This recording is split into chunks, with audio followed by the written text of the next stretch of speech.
In 5th grade, I was not allowed to have a cell phone. This resulted in a loss of connectivity with friends. Well, unless I had access to Wi-Fi, of course. My blue iPod Touch was my only connection to the outside world. Or at least I thought so. I cherished it as one would a newborn baby. I filled it with games, music, and used it to keep in contact with friends. So, in some way, shape, or form, I always found a use for it. One day, I brought it with me on a field trip to Fun Spot. This was my first time at the amusement park, and at 10 years old, I was overwhelmed with joy. I ran from roller coaster to bumper cars to boats with water guns until I finally found my favorite attraction, go-kart racing. It had everything I could ever dream of: underage driving, lack of parental supervision, and competition despite the no bumping rule, which I am still quite sure everyone ignores.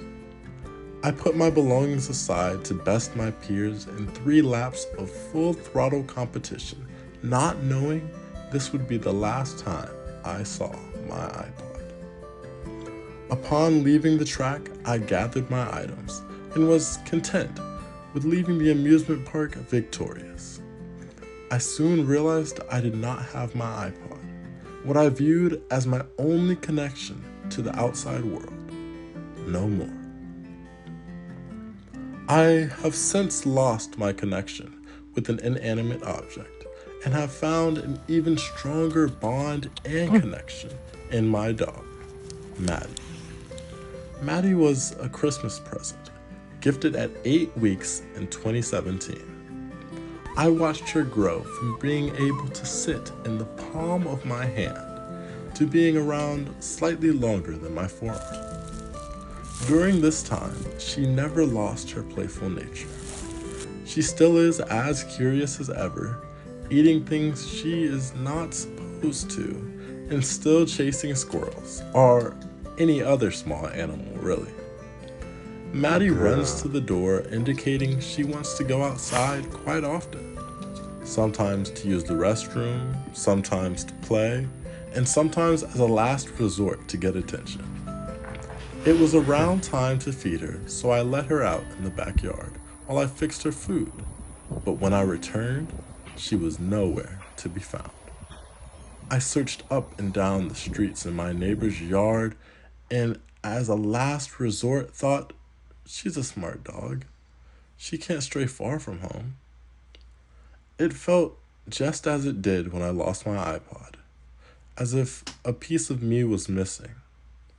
In a last-ditch effort, I searched the other entrances of my house, with no success. I returned inside defeated.